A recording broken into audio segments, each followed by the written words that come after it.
Hello बच्चों। Hello sir. कैसे हैं आप लोग? सर जी अच्छे हैं। आपका एक और टॉपिक बहुत बचा हुआ है, मैं बताऊं आपको कौन सा। टीडीएस का इम्पॉर्टेंट टॉपिक है, बट बहुत हद तक इसमें कुछ समझाना नहीं है, आपको बहुत कुछ याद करना है। बहुत याद करने वाला टॉपिक है सर? बहुत याद करना पड़ेगा क्या? जी बिल्कुल, आपको बहुत याद करना पड़ेगा।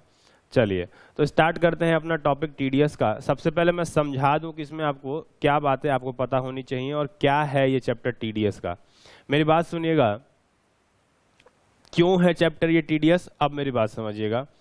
मैं ये कह रहा हूं कि अगर कोई पर्सन है, ठीक है, ये कोई पर्सन है, ठीक है, वो किसी दूसरे पर्सन को किसी प्रकार की पेमेंट कर रहा है, ये P1 है, ये P2 है, ये किसी दूसरे पर्सन को किसी किसी चीज की पेमेंट कर रहा है, ठीक है।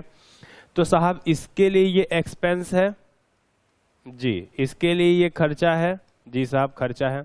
तो दूसरे पार्टी के लिए इनकम होनी चाहिए, इनकम होनी चाहिए जी साहब, इसके लिए इनकम होनी चाहिए, होनी तो चाहिए, ठीक है। अब सुनो मेरी बात, अब ये पर्सन जब पे कर रहा है, इस पर्सन को किसी प्रकार की पेमेंट कर रहा है, कोई पेमेंट किसी भी चीज की कर रहा है, तो ये खर्चा अपने पीएल अकाउंट में क्लेम कर ले रहा है, प्रॉफिट एंड लॉस अकाउंट में जी साहब, अपने प्रॉफिट एंड लॉस अकाउंट में डेबिट करके ये अपना खर्चा क्लेम कर रहा है, ठीक है।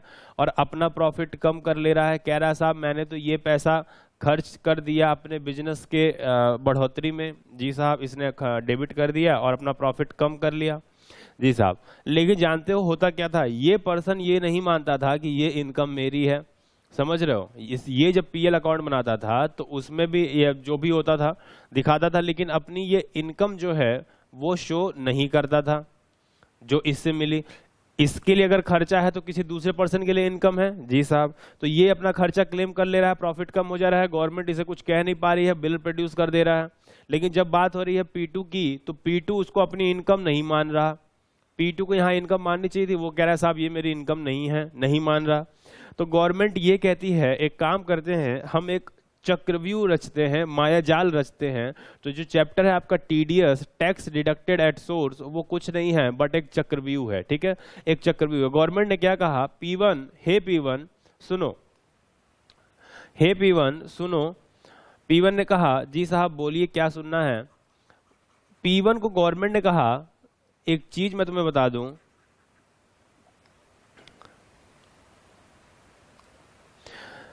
हे P1 सुनो, अब तुम जब भी किसी भी एक्सपेंस की पेमेंट करना, एक्सपेंस की जब पेमेंट करोगे तुम, तो एक काम करना, पूरा पैसा P2 को मत देना।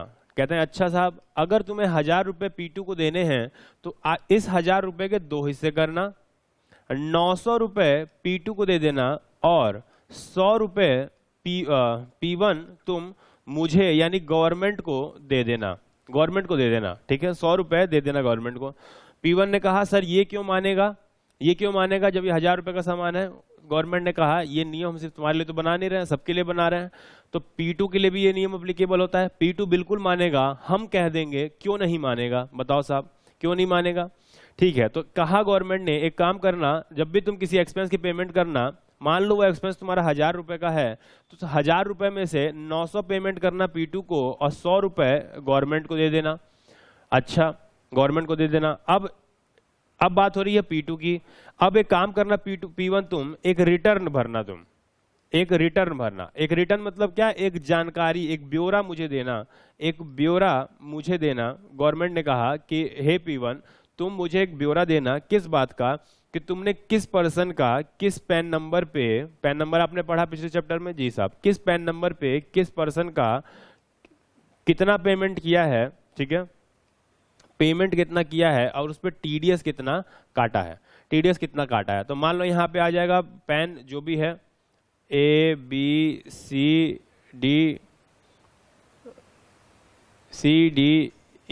1 2 3 4 F, ठीक, ये आ गया, नेम आ गया P2, पेमेंट कितनी थी 1000 रुपए, टीडीएस कितना काटा 100। इस तरह से मुझे एक जानकारी प्रोवाइड करना, जिस पर्सन को तुम पेमेंट करोगे उसका नाम, कितना कितना पेमेंट किया है, कितना कितना रुपए टीडीएस काटा है। अच्छा साहब, जब आप उस पर्सन का पैन नंबर दे दोगे तो ये 100 रुपए का बेनिफिट इस दूसरे पर्सन P2 को मिल जाएगा, कैसे? अब सुनिएगा, P2 जब अपना रिटर्न भरेगा, अपना PL अकाउंट बनाएगा, तो वहां पे अब वो छुपा नहीं सकता। गवर्नमेंट को पता चल गया है कि 1000 रुपए की पेमेंट किसने की है, P1 ने P2 को की है, तो अब ये अपनी इनकम में इसको छुपा नहीं सकता, उसको यहाँ पे 1000 रुपए दिखाना ही दिखाना पड़ेगा। अच्छा साहब, अब वो नॉर्मली अपना प्रॉफिट निकालेगा, और इस प्रॉफिट पे अपना टैक्स कैलकुलेट करेगा। जी साहब, टैक्स कैलकुलेट करेगा। अब ये जो टैक्स कैलकुलेट कर लेगा, उसके बाद वो कहेगा साहब मेरा इतना टैक्स बनता था, मेरा कुछ TDS भी कटा है, कुछ दूसरे पर्सन ने मुझे 1000 रुपए पेमेंट करनी थी बट 900 किया, 100 रुपए तो आपको कर दिया, तो एक तरह से मैंने ही आपको एडवांस में पेमेंट कर दिया है। जी साहब, बिल्कुल आपने एडवांस पेमेंट कर दिया। तो साहब मेरे बिहाफ पे जो TDS काटा गया है वो मुझे घटा देने दीजिए, जो बच जाता है वो पेमेंट मैं आपको और कर देता हूं। ठीक है, और पेमेंट मैं आपको कर देता हूं। बात समझ में आती है? तो कुल मिला के क्या हुआ, P1 को किसी प्रकार का एक्सपेंस करना था, उसने उस एक्सपेंस की पेमेंट P2 को की। गवर्नमेंट ने कहा इसको 2 हिस्सों में करो, P2 को दो सिर्फ 900 रुपए, 100 रुपए गवर्नमेंट को दे दो, और इस बात का P1 तुम एक रिटर्न और ब्यौरा बना के दो, जिसमें तुम मुझे पैन नंबर, किस पार्टी का, उस पार्टी का नाम क्या है, कितना पेमेंट आपने किया है और कितना TDS काटा है, इस तरह की डिटेल दे दो। अब चूंकि ये डिटेल गवर्नमेंट के पास जा चुकी है, तो अब P2 ये झूठ नहीं बोल सकता कि उसने 1000 रुपए नहीं कमाए, क्योंकि 1000 रुपए की जो पेमेंट है वो गवर्नमेंट को पता लग चुकी है, क्योंकि जो P1 ने रिटर्न भरी है उसमें साफ साफ लिखा हुआ है कि उसने P2 के हिस्से में 1000 रुपए की पेमेंट की है। बात समझ में आती है क्या? बिल्कुल साहब। तो अब ये अपनी 1000 रुपए की इनकम छुपा नहीं सकता। अब इसको इनकम को लेते हुए जो भी प्रॉफिट बनता है वो ले लो, टैक्स कैलकुलेट कर लो क्या बन रहा है उस प्रॉफिट पे। अब देखो साहब कितना TDS आपका काटा जा चुका है ऑलरेडी, उसको आप घटा लो, जो बच जाता है वो पेमेंट आपको करना पड़ेगा। अच्छा, तो साहब ये बताइए सर, गवर्नमेंट ने अपना अपना सहूलियत तो देख लिया, ऐसा कर दो, P1 तुम ऐसा करो, रिटर्न भर दो, ये कर दो, वो कर दो। असेसी को रिटर्न भरने कहाँ आता है? वो तो पहुंचेगा CA साहब के पास। जी साहब, CA साहब के पास पहुंचेगा, CA साहब उससे फीस लेंगे। जी साहब, बिल्कुल लेंगे, CA साहब फीस लेंगे। कुछ चैरिटी करने तो बैठे नहीं है भाई, इतना 5 साल 10 साल आदमी पढ़ के CA बनता है तो चैरिटी करने के तो बैठा नहीं होता है, तो वो पेमेंट लेंगे, बिल्कुल साहब लेंगे। लेकिन ये बताइए साहब कि P1 इस पचड़े में पहले वो 1000 रुपए देता था, घर आके बैठ जाता था, एक्सपेंस क्लेम कर लेता था आराम से, इतना झंझट नहीं होता था कि 100 रुपए गवर्नमेंट को चालान जमा करो और 900 रुपए उसको पे करो, फिर उसका एक ब्यौरा रिटर्न भर के दो। अच्छा, ये पैसा 100 रुपए जो है वो भी गवर्नमेंट को पे करना है, तो वो भी एक प्रक्रिया है। गवर्नमेंट को कोई ऐसा तो है नहीं गवर्नमेंट का आदमी कलेक्शन करने आएगा उसको थमा देंगे, नहीं, उसको चालान से पे करना है। ठीक है, चालान पे करना है तो उसको डिले भी नहीं कर सकते। गवर्नमेंट ने कहा मेरा पैसा टाइमली मिलना चाहिए, P2 को कभी भी करो, हमको लेना देना नहीं है, मेरा पैसा मेरे को टाइमली मिल जाना चाहिए। बात समझ में आती है क्या? तो वो भी एक दिक्कत है, प्लस एक रिटर्न भरनी है जिसकी फीस आएगी। अच्छा, उस रिटर्न को भरने में कुछ गड़बड़ी हो गई तो भी मुझे झेलना है, उसके भी ऊपर पेनल्टी लगेगी। तो क्या P1 इस चीज के लिए बड़ा समर्थन में होगा कि साहब मुझे हाँ TDS आ गया, मैं तो बड़ा खुश हो गया, बड़ी अच्छी बात है साहब TDS आया? नहीं साहब, P1 खुश नहीं होगा, क्योंकि P1 के ऊपर उसका असर कुछ नहीं है, उसका कंप्लायंस बहुत बढ़ गया है, और नो डाउट कहीं ना कहीं कॉस्ट भी बढ़ गई है, क्योंकि अब उसको CA का दर्शन करना है क्वार्टरली, वो पढ़ोगे आप कैसे क्या होता है, तो उसको अब CA के दर्शन करने हैं तो कुछ फीस जरूर लगेगी साहब। तो इस वजह से अब उसके लिए समस्याएं बढ़ गई हैं। जी साहब, समस्याएं तो बढ़ गई हैं, अब करे क्या P1? तो यहाँ पे ये हुआ कि क्या P1 के पास कोई स्कोप है बचने का? आंसर इज नो, P1 के पास कोई स्कोप नहीं है। तो P1 ये बात मानेगा क्यों? वो क्यों विरोध नहीं करेगा? पहली बात तो गवर्नमेंट ने जो कह दिया सो कह दिया, आपको करना ही पड़ेगा, आप उसका अपोज नहीं कर सकते आप उसको। ठीक है साहब, ये बात तो मुझे समझ में आती है कि अपोज नहीं कर सकते, मानना पड़ेगा। इवन साथ में गवर्नमेंट ने एक चीज लिख दी कि साहब सुनिएगा, आपने पढ़ा होगा PGBP का सेक्शन 40A, उसमें कई सारे क्लॉज थे, ठीक है ना? तो 40a आपने पढ़ा होगा। जी साहब, पढ़ा है हमने। यहाँ पे आपने पढ़ा होगा कि अगर असेसी किसी भी प्रकार की पेमेंट करता है जिस पे TDS काटना था और TDS असेसी ने नहीं काटा, अब वो पर्सन रेजिडेंट है नॉन रेजिडेंट है, तो बातें समझ में आ रही हैं? रेजिडेंट है तो 30% डिसअलाउ हो जाएगा, नॉन रेजिडेंट है तो 100% डिसअलाउ हो जाएगा, सैलरी वैली अगर आउटसाइड इंडिया पे करता है तो 100% डिसअलाउ हो जाएगा। बात समझ में आ रही है क्या? हाँ सर, वो पढ़ा है मैंने। तो कुल मिला के गवर्नमेंट ने एक प्रोविजन डाला, जब P1 चिल्लाने लगा कि साहब मैं नहीं करूंगा, मैं नहीं करूंगा, मुझे इतने पचड़े में नहीं पड़ना, मुझे बार बार रिटर्न नहीं भरनी, मुझे गवर्नमेंट का पैसा चालान के थ्रू जमा नहीं करना, मैं 1000 रुपए पेमेंट कर देता था P2 का, P2 दिखाए ना दिखाए उससे मैं क्या करूं, मैंने पेमेंट की है, मैं एक्सपेंस क्लेम करूंगा। गवर्नमेंट ने कहा शट अप, तुम ज्यादा नहीं बोलोगे। उसने कहा अच्छा क्यों नहीं बोलेंगे? कहते हैं एक प्रोविजन में डाल देता हूं 40 स्मॉल ए, एक सेक्शन में डाल देता हूं 40 स्मॉल ए PGBP में कि अगर किसी पर्सन ने किसी प्रकार के एक्सपेंस की पेमेंट की और उस पर TDS के प्रोविजन के हिसाब से TDS काटा जाना था और आपने TDS नहीं काटा, और या फिर काटा लेकिन डिपॉजिट नहीं किया गवर्नमेंट को, तो फिर अगर रेजिडेंट पर्सन है तो 30% आपका डिसअलाउ कर दिया जाएगा, और अगर नॉन रेजिडेंट पर्सन है तो 100% डिसअलाउ कर दिया जाएगा। और अगर कोई सैलरी, इंटरेस्ट, बोनस, कमीशन वाला आपका कोई एम्प्लॉय है आउटसाइड इंडिया, उसको आप पे कर रहे हो तो 100% डिसअलाउ कर दिया जाएगा। ये प्रोविजन आपने पढ़ा है। तो अब चूंकि गवर्नमेंट ने P1 के भी हाथ पैर बांध दिए, अब वो कुछ नहीं कर सकता। अच्छा, तो सर इससे नुकसान क्या है? नुकसान कुछ नहीं है बाबू, नुकसान कुछ नहीं है। थोड़ी सी P1 के लिए नुकसान ये है कि उसकी कंप्लायंस कॉस्ट आएगी, कंप्लायंस की कॉस्ट आएगी, ये उसकी थोड़ी बढ़ गई है, झंझटें बढ़ गई हैं। अच्छा, P2 का कुछ नुकसान? P2 को सर 900, पहले 1000 रुपये मिल जाता था, अब 900 मिल रहा है, कोई नुकसान? कहते हैं नहीं साहब, P2 का कोई नुकसान नहीं है। P2 को 900 मिल रहा है, लेकिन 100 रुपया उसका गवर्नमेंट के हिसाब में है। गवर्नमेंट कहती है कि हाँ साहब मैंने तुम्हारे बिहाफ पे 100 रुपये रिसीव कर लिए हैं। अगर P2 का टैक्स बन रहा होगा, सपोज कीजिए 90 रुपए, और उसका TDS 100 रुपये कट चुका है, तो 10 रुपया गवर्नमेंट उसको रिफंड कर देगी, रिफंड कर देगी। और अगर उसका टैक्स बन रहा होगा 110 और 100 रुपए उसका जमा है, तो सिर्फ 10 रुपए ही और पेबल होगा।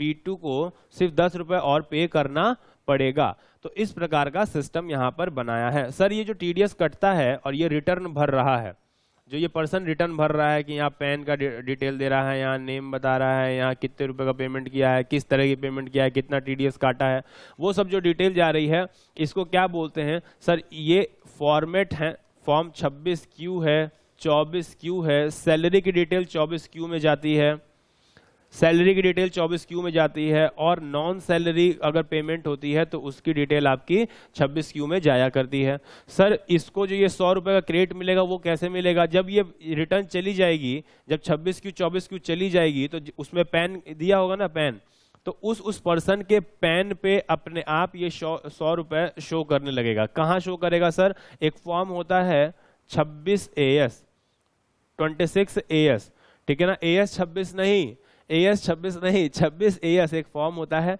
उस फॉर्म में दिखेगा कि आपको कहां से पेमेंट मिली है और कितना रुपये TDS कटा है, उसका बेनिफिट आप ले पाएंगे।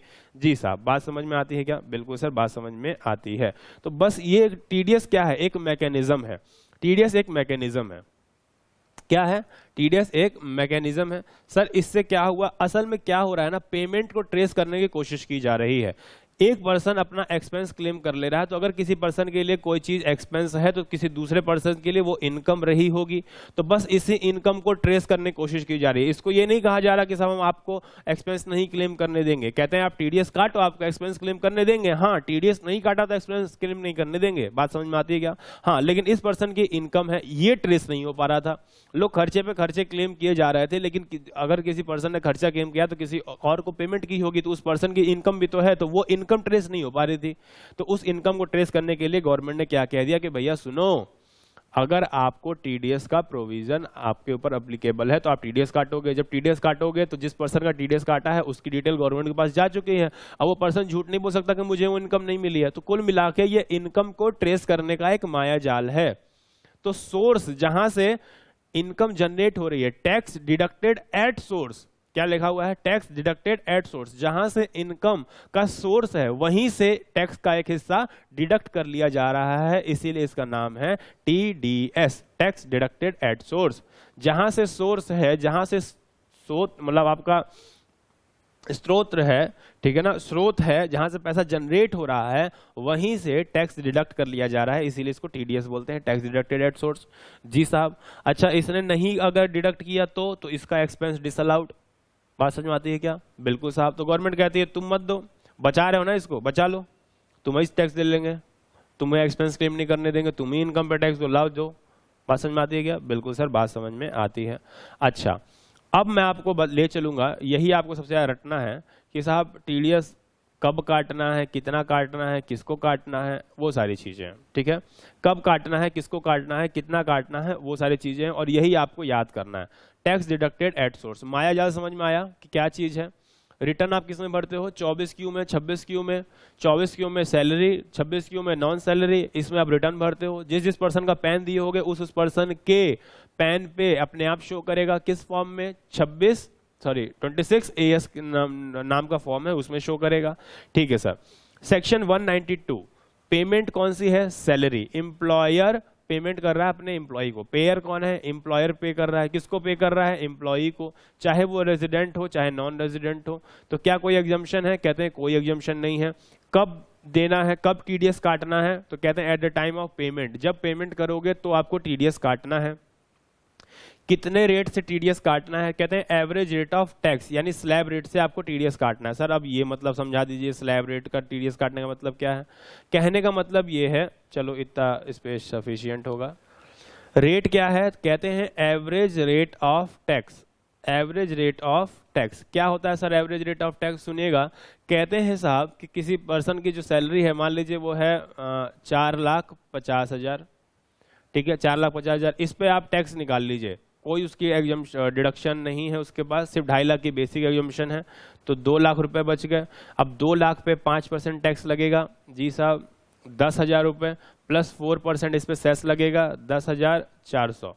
10,400 रुपए हुआ ना। अब कहते हैं इसको 12 से डिवाइड कर लीजिए, 12 से डिवाइड कर लीजिए। 12 क्या क्यों डिवाइड कर रहे हैं? 12 मंथ हैं, तो हर मंथ आपका जो निकल के आता है उतना उसकी सैलरी से काट लीजिए। जो आपका हर मंथ निकल के आता है उतना उसकी सैलरी से डिडक्ट कर लीजिए। तो कुल मिला के क्या है कि एवरेज रेट ऑफ टैक्स क्या है? आप जो भी इनकम बनती है, अच्छा मान लीजिए अगर इनकी इनकम 6 लाख रुपए होती तो 6 लाख होती, कोई एग्जम्पशन नहीं है, मान लीजिए तो 2.5 लाख घटा लीजिए, कितना बच गया? 2.5 लाख घटा लीजिए, कितना बच गया सर? सर बच गया 3.5 लाख। और आपको पता है कि पहले 5 लाख तक 2.5 लाख पे कितना लगेगा सर? 2.5 लाख पे ऐसे है ना 6 लाख, पहले 2.5 लाख पे नील लगता था, 2.5 से 5 पे, 2.5 से 5 पे कितना लगता था सर? 5%, और 5 से 10 पे कितना लगता था? 20%। तो सुनो यहाँ पे क्या लिखा है, 2.5 से 5 पे ये कितना हो जाएगा डिफरेंस? 12,500, और 1 लाख का डिफरेंस यहाँ है, तो 1 लाख का 20% 20,000 रुपए, 20,000 रुपए, ये दोनों जोड़ लो 32,500, प्लस 4% का सेस जोड़ लो, जो भी फिगर आती है उसको 12 से डिवाइड कर दीजिए, हर महीने उतना उतना टैक्स कटा करेगा। तो एवरेज रेट ऑफ टैक्स क्यों बोला भाई? जैसे जिसकी इनकम हो, कोई 10% के स्लैब में, सॉरी कोई 5% के स्लैब में होगा, कोई 5 के स्लैब में होगा, कोई 20 के स्लैब में होगा, कोई 30 के स्लैब में होगा, तो जो भी जैसा जो भी जिसके स्लैब में हो उसका टैक्स पेबल निकाल लीजिए और उसको 12 से डिवाइड कर दीजिए। जैसे आपने 12 से डिवाइड किया, ये एवरेज हो गया, ये क्या हो गया? एवरेज हो गया। तो इस रेट ऑफ टैक्स से आपको, इस रेट से आपको टीडीएस काटना है, ठीक है जी साहब। तो क्या लिखा सेक्शन 192? सेक्शन 192 कहता है कि आपको सैलरी पे टीडीएस काटना है। कौन काटेगा? एम्प्लॉयर काटेगा। किसका काटेगा? एम्प्लॉय का काटेगा। कोई एग्जम्पशन है क्या? कहते हैं कोई एग्जम्पशन नहीं है। कब काटेगा? At the time of payment काटा जाएगा। और किस रेट से काटा जाएगा? तो एवरेज रेट ऑफ टैक्स यानी slab rate of the employee का, जो भी एम्प्लॉय का स्लैब रेट होगा उससे काटा जाएगा। जी साहब आगे आ जाइए, कहते हैं रिमार्क पढ़ लीजिए, employer shall consider the detail of any other income. अब एम्प्लॉय अगर कहता है साहब मेरे पास अदर इनकम भी है, कहाँ से है? सर मेरी हाउस प्रॉपर्टी की इनकम है, तो उसको भी आप कंसीडर करोगे। अगर एम्प्लॉय कहता है साहब मेरी अदर सोर्स की भी कुछ इनकम है, तो उसको भी आप कंसीडर कर लोगे। मेरे को ब्याज वाज आता है कहीं से, तो उसको भी आप अदर सोर्स की इनकम में कंसीडर करेगा एम्प्लॉयर, और उसके हिसाब से टैक्स निकालेगा और उसको 12 से डिवाइड करेगा और उस हिसाब से एवरेज रेट ऑफ टैक्स निकाल के टीडीएस काटा जाएगा। अच्छा, इसके अलावा कोई डिडक्शंस अगर हैं तो एम्प्लॉय की वो भी बताएगा, सर मेरे पास इतनी 80C है, इतना डिटेल और है, तो वो सब चीज़ें बताएगा, वो फर्निश करेगा एम्प्लॉय। तो एम्प्लॉय अगर फर्निश करेगा तो एम्प्लॉय उसको कंसीडर करेगा और उसी हिसाब से टैक्स काटेगा, उसी हिसाब से टीडीएस काटा जाएगा। Employer shall not consider any loss other than house property. कहते हैं इसके अलावा अगर इनकम है तो लॉस भी हो सकती है, तो इनकम अगर बताता है एम्प्लॉय तो उसको तो कंसीडर करना है। अगर इनकम बताता है एम्प्लॉय तो उसको तो कंसीडर करना है, लेकिन लॉस अगर बताता है एम्प्लॉय कि मेरे पास लॉस भी है, तो हाउस प्रॉपर्टी के लॉस को छोड़ के किसी प्रकार का लॉस एम्प्लॉयर कंसीडर नहीं करेगा और उसको बिना कंसीडर किए हुए टीडीएस काटा जाएगा। ओके सर, अगला सेक्शन देखिएगा, section 192 A, accumulated balance in recognised provident fund. Recognised provident fund RPF से आपका एक्यूमुलेटेड बैलेंस है, वहां से मिल रहा है, कौन काटेगा? Trustee of the EPF, employee provident fund जो होता है उसके जो ट्रस्टी होते हैं वही पेमेंट कर रहे हैं, तो पेयर कौन होगा? ट्रस्टी ऑफ द ईपीएफ, वो काटेंगे। किसका काटेंगे? एम्प्लॉय का काटेंगे। अच्छा, एग्जाम्शन है क्या? कहते हैं हाँ साहब, अगर 50,000 रुपए तक पेमेंट है इन अ फाइनेंशियल ईयर, अगर एक फाइनेंशियल ईयर में 50,000 रुपए तक ही पेमेंट है तो टीडीएस नहीं काटना है। कब काटना है? At the time of payment. किस रेट से काटना है? 10% के रेट से। अच्छा, TDS shall be deducted only if it is taxable in the hands of employee। TDS तभी काटा जाएगा अगर एम्प्लॉई के हैंड में वो टैक्सेबल है। हो सकता है एम्प्लॉय जिंदा ना हो, वो पेमेंट किसी और को जा रही हो, तो फिर उस केस में TDS आपका नहीं काटा जाएगा। If employee fails to furnish PAN, TDS shall be deducted at MMR यानी मैक्सिमम मार्जिनल रेट 35.88% की रेट से काटा जाएगा। जी साहब, क्या कहते हैं कि साहब अगर आपका रिकॉग्नाइज्ड प्रोविडेंट फंड में आपका पैसा जो सैलरी से कटता रहता है वो आरपीएफ में इकट्ठा होता रहता है, इकट्ठा होते होते फिर आपको एक समय पे वापस मिलता है। कहते हैं कौन पेमेंट करेगा उस चीज का? Trustee of the EPF. किसको करेंगे? एम्प्लॉय को करेंगे। तो at the time of payment काटेंगे। अगर 50,000 रुपए तक है आपका पेमेंट एक फाइनेंशियल ईयर में तो फिर आपका कोई टीडीएस नहीं काटा जाएगा, और अगर उससे ज्यादा है तो आपका 10% के रेट से टीडीएस काटा जाएगा। टीडीएस तभी काटा जाएगा जब एम्प्लॉय के हैंड में वो टैक्सेबल हो। किसी और के हैंड में अगर टैक्सेबिलिटी निकल के आ रही है तो फिर उस पर टीडीएस नहीं काटा जाएगा, और अगर एम्प्लॉय ने अपना पैन नहीं दिया तो फिर एमएमआर के रेट से टीडीएस काटा जाएगा, तब ये 10% का रेट अप्लीकेबल नहीं माना जाएगा। ओके सर, आगे बताइए। Section 193, interest on securities. Interest on securities क्या लिखते हैं? सिक्योरिटी मतलब प्रतिभूति। प्रतिभूतियों पे अगर कोई आपको ब्याज मिलता है तो उस पे काटा जाएगा। कोई भी पर्सन अगर आपको पेमेंट कर रहा है, किसको कर रहा है? किसी भी रेजिडेंट पर्सन को, कि कोई भी पर्सन, एनी पर्सन, किसी भी पर्सन को, रेजिडेंट पर्सन को अगर पेमेंट कर रहा है, any interest payable to resident individual or HUF on debenture issued by a company in which the public is substantially interested and such interest is paid by way of an account pay check and the amount of such interest paid during a financial year is less than or equal to 5,000 rupees, तो आपका कोई TDS नहीं काटा जाएगा। कहने का मतलब क्या है? पेमेंट किसको की जा रही है? कितनी सारी खास बातें हैं वो देखेगा। पेमेंट किसको की जा रही है? तो साहब इंडिविजुअल या एचयूएफ को की जा रही है। कौन का? अच्छा, पेमेंट किसकी है? कहते हैं इंटरेस्ट की पेमेंट है on debenture. Interest on debenture. अच्छा, इंटरेस्ट ऑन डिवेंचर जो पेमेंट आपको की जा रही है वो कौन कर रहा है? तो सर एक पब्लिक कंपनी है, एक पब्लिक कंपनी है जो कर रही है, यानी उसमें पब्लिक सब्सटेंशियली इंटरेस्टेड है। ऐसी कंपनी का डिवेंचर मेरे पास है और उस डिवेंचर पे ब्याज आ रहा है, और वो डिवेंचर पे आने वाला ब्याज एक फाइनेंशियल ईयर में 5,000 से ज्यादा नहीं है। वो आने वाला ब्याज जो है 5,000 से ज्यादा नहीं है, और वो जो भी पैसा आ रहा है 5,000 से जो भी कम अमाउंट है, 5,000 या फिर 4,500 या 4,000, वो भी आपको कैश वैश में नहीं, अकाउंट पे ही चेक के थ्रू अगर आ रहा है तो आपका टीडीएस नहीं काटा जाएगा। अच्छा साहब, इसके अलावा कोई एग्जाम्पशन? कहते हैं जी साहब देखिएगा, इसके अलावा interest payable on any security of central government और स्टेट गवर्नमेंट। इंटरेस्ट पेबल अगर है, इंटरेस्ट पे किया जाना है किसके? किसी भी सिक्योरिटी ऑफ सेंट्रल गवर्नमेंट या स्टेट गवर्नमेंट, सेंट्रल गवर्नमेंट की कोई सिक्योरिटी है तो उस पर अगर कोई इंटरेस्ट पेबल पेड होना है तो उस पर आपका टीडीएस नहीं काटा जाएगा। कहते हैं any interest payable to LIC GIC, payable to LIC GIC और एनी अदर इंश्योरेंस कंपनी। किसी इंश्योरेंस कंपनी को अगर पेमेंट की जा रही है तो फिर वहां पर टीडीएस नहीं काटा जाएगा। Interest payable on securities held in demat. अगर आपने डीमैट में शेयर रखे, डिवेंचर्स रखे हुए हैं, उस पर ब्याज आता है तो उस ब्याज पर, अच्छा यहाँ सिक्योरिटी का मतलब सिर्फ डिवेंचर है, शेयर नहीं, क्योंकि शेयर पे ब्याज नहीं मिलता, उस पे तो डिविडेंड मिलता है। जी साहब, तो वहां पे लिखा हुआ है कि अगर आपने डीमैट फॉर्म में डिवेंचर्स रखे हैं तो उस पे किसी प्रकार का अगर ब्याज मिलता है तो उस पे भी आपका टीडीएस नहीं काटा जाएगा। अच्छा साहब, अगला पॉइंट क्या लिखते हैं, कब काटा जाएगा, at the time of credit और payment whichever is earlier. यानी आपके नाम पे बुकिंग कर दी गई, लिख दिया गया कि साहब इतना रुपए इनको देना है, अकाउंट्स में एंट्री पास कर ली गई, बस बुक्स ऑफ अकाउंट जैसे एंट्री पास की गई आपको टीडीएस काट के जमा करा देना है गवर्नमेंट को। अच्छा सर, अभी तक पेमेंट नहीं किए, पेमेंट नहीं किए कोई बात नहीं, गवर्नमेंट वाला पेमेंट कर दो, बाकी पेमेंट करते रहना अपना, ठीक है। गवर्नमेंट वाला हिस्सा जो है या टीडीएस का पोर्शन है उसकी पेमेंट करना आपके लिए मैंडेटरी हो जाएगा। तो या जैसे ही आपने बुक्स में एंट्री पास की है या पेमेंट आपने कर दी है, विच एवर इज अर्लियर, दोनों में से जो भी पहले हो जाए उस हिसाब से आपका टीडीएस पे एप्लीकेबिलिटी आ जाएगी। कितने परसेंट से काटना है सर, 10% की रेट से काटना है। और कोई रिमार्क है क्या, कहते हैं नहीं साहब कोई रिमार्क नहीं है। Section 194 deemed dividend under section 222E and dividend refund under section 115 BBDA। अच्छा मैं बता दूं 222E जो है वो आपको मैंने बताया था कि खत्म हो चुका है, ठीक है, एज ऑफ नाउ, क्योंकि उस पर भी उन्होंने बोल दिया कि साहब आपको क्या करना है, उस पर भी आपको क्या करना है साहब। 222E पे पहले ये था कि साहब उस पर टीडीएस नहीं कटता था, लेकिन ना टीडीएस कह रहे हैं मतलब उस पर टैक्स पे नहीं करना पड़ता था, ठीक है। तो यहाँ पे कहते हैं अब वहाँ पे वो प्रोविजन हट चुका है, अब टैक्स पे करना है आपको, ठीक है। तो जब टैक्स पे करना है तो फिर टीडीएस काटने वाली बात हटा देनी चाहिए। तो अब यहाँ पे क्या कहते हैं, करस्पॉन्डिंग चेंज यहाँ पे उन्होंने नहीं किया, तो वो 222E में तो चेंजेस कर दिए उन्होंने, 222E में तो चेंजेस कर दिए कि साहब अब वो शेयर होल्डर के हैंड में टैक्सेबिलिटी अराइज होगी, उसको नॉर्मली टैक्स पे करना है जो भी है। लेकिन अब यहाँ पर करस्पॉन्डिंग चेंज यहाँ पर नहीं किया, उन्होंने कहा डीम्ड डिविडेंड जो है उस पे, ठीक है ना, डीम्ड डिविडेंड जो है उस पे जो है आपका टीडीएस काटा जाएगा। कौन काटेगा, डोमेस्टिक कंपनी काटेगी।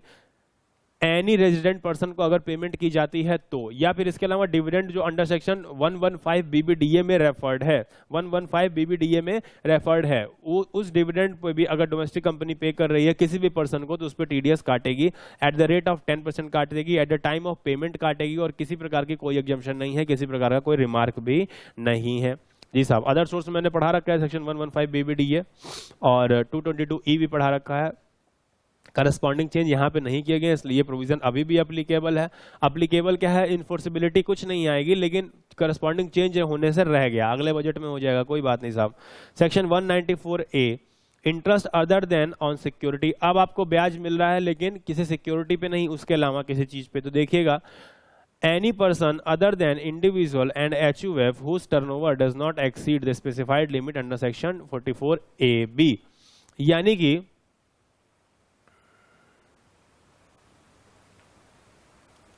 किसे टीडीएस काटना है, तो कहते हैं जिसे टैक्स ऑडिट कराना हो, ठीक है, जिसे टैक्स ऑडिट कराना हो वो पर्सन काटेगा आपका, कोई भी पर्सन काटेगा, any person other than individual HUF whose turnover does not exceed specified limit under section 44AB। 44AB में स्पेसिफाइड लिमिट क्या है सर, 1 CR। तो कहते हैं क्या, कोई भी पर्सन अगर पेमेंट करता है किस चीज की, इंटरेस्ट की, अदर देन ऑन सिक्योरिटी, तो वो टीडीएस काटेगा। लेकिन कौन नहीं काटेगा, एक इंडिविजुअल और एक HUF, ये दो लोग नहीं काटेंगे अगर ये टैक्स ऑडिट के लिए लायबल नहीं है। तो अगर इन्हें टैक्स ऑडिट नहीं करानी तो ये नहीं काटेंगे। ठीक है, बात समझ में आती है? जी साहब, बात समझ में तो आती है। एनी रेजिडेंट पर्सन, किसी भी रेजिडेंट पर्सन को अगर पेमेंट की जा रही है interest other than on securities की, तो टीडीएस काटना है।